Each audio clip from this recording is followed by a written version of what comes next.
ಇತಿಹಾಸ ಬಲ್ಲವರಿಗೆ ಗೊತ್ತಿರುತ್ತೆ, ಆತನ ಚಿತ್ರ ವಿಚಿತ್ರ ನಿರ್ಧಾರಗಳಿಂದ ಭಾರತದ ಹುಚ್ಚುದರೆ ಅಂತ ಕುಖ್ಯಾತಿ ಹೊಂದಿದ್ದವನು Mohammed bin Tughlaq.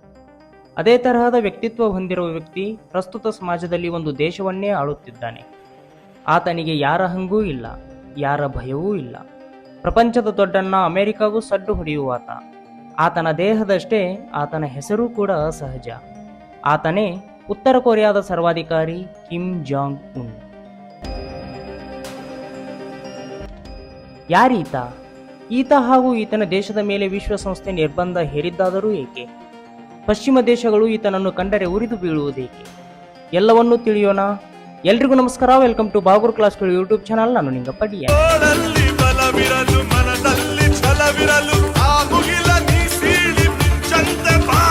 Kim Jong Un ಈತನ ಬಗೆಗಿನ ನಿಖರವಾದ ಮಾಹಿತಿ ಯಾರಿಗೂ ತಿಳಿದಿಲ್ಲ.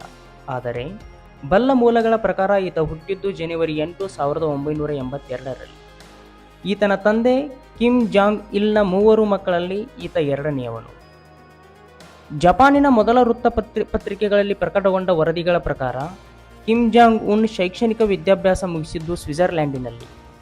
ನಾಚಿಕೆ ಸ್ವಭಾವ ಮತ್ತು ಒಳ್ಳೆಯ ಹುಡುಗನಾಗಿದ್ದ ಈತ ತನ್ನ ಸಹಪಾಠಿಗಳೊಂದಿಗೆ ಉತ್ತಮ ಸ್ನೇಹವಿಟ್ಟುಕೊಂಡಿದ್ದು ಬಾಸ್ಕೆಟ್ಬಾಲ್ ಪ್ರೇಮಿಯೂ ಆಗಿದ್ದ ಎಂಬುದು ಆಶ್ಚರ್ಯಕರ ಸಂಗತಿ. ಕಿಮ್ ಜಾಂಗ್ ಇಲ್ನ ಮರಣದ ನಂತರ 2011 ಡಿಸೆಂಬರ್ 28ರಂದು ಕಿಮ್ ಜಾಂಗ್ ಉನ್ನನ್ನು ಉತ್ತರ ಕೊರಿಯಾದ ಸರ್ವೋಚ್ಚ ನಾಯಕನನ್ನಾಗಿ ಘೋಷಿಸಲಾಯಿತು ಮತ್ತು ಉತ್ತರ ಕೊರಿಯಾ ಅಧಃಪತನ ಶುರುವಾಗಿದ್ದೇ ಅಲ್ಲಿಂದ. ಈತನದ್ದು ವಿಚಿತ್ರವಾದ ನಿಯಮಗಳು. ಉತ್ತರ ಕೊರಿಯಾದಲ್ಲಿ ಯಾರಾದರೂ ತಪ್ಪು ಮಾಡಿದರೆ ತಪ್ಪು ಮಾಡಿದವನ ಜೊತೆಗೆ ಆತನ ಕುಟುಂಬದವರಿಗೂ ಶಿಕ್ಷೆ ನೀಡಲಾಗುತ್ತದೆ. ಉತ್ತರ ಕೊರಿಯಾದಲ್ಲಿ ವೆಸ್ಟರ್ನ್ ಮ್ಯೂಸಿಕ್ ಪ್ಲೇ ಮಾಡೋದಕ್ಕೆ ಅವಕಾಶ ಇಲ್ಲ.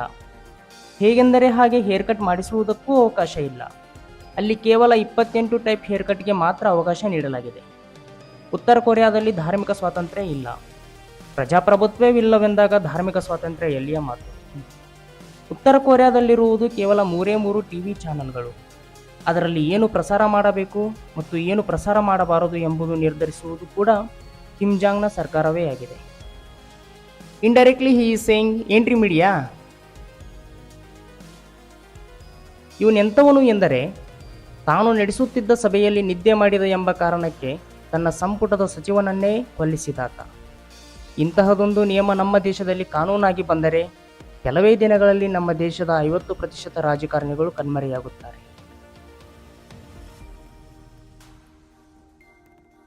2006 ಅಕ್ಟೋಬರ್ 9ರಂದು ನ್ಯೂಕ್ಲಿಯರ್ ಟೆಸ್ಟ್ ಮಾಡಿದ್ದಕ್ಕಾಗಿ ವಿಶ್ವಸಂಸ್ಥೆ ಉತ್ತರ ಕೊರಿಯಾದ ಮೇಲೆ ನಿರ್ಬಂಧಗಳನ್ನು ಹೇರಿತ್ತು. ಅಷ್ಟಾದರೂ ಬಗ್ಗದ ಕಿಮ್ 2016 ಮತ್ತು 2017ರಲ್ಲಿ 2 ಬಾರಿ ಹೈಡ್ರೋಜನ್ ಬಾಂಬ್ ಟೆಸ್ಟ್ ಮಾಡಿದ. ಇದು ಕಿಮ್ನ ಹುಚ್ಚುತನಕ್ಕೆ ಹಿಡಿದ ಕೈಗನ್ನಡಿ. ಹೈಡ್ರೋಜನ್ ಬಾಂಬ್ ಎನ್ನುವುದು ಯಾಮಾರಿದರೆ ಪ್ರಪಂಚವನ್ನೇ ಸರ್ವನಾಶ ಮಾಡುವ ಸಾಮರ್ಥ್ಯವನ್ನು ಹೊಂದಿರುವ ಸ್ಫೋಟಕ. ಇದೇ ಕಾರಣಕ್ಕೆ ಪಾಶ್ಚಿಮಾತ್ಯ ರಾಷ್ಟ್ರಗಳು ಈತನನ್ನು ಕಂಡರೆ ಉರಿದು ಬೀಳುತ್ತವೆ.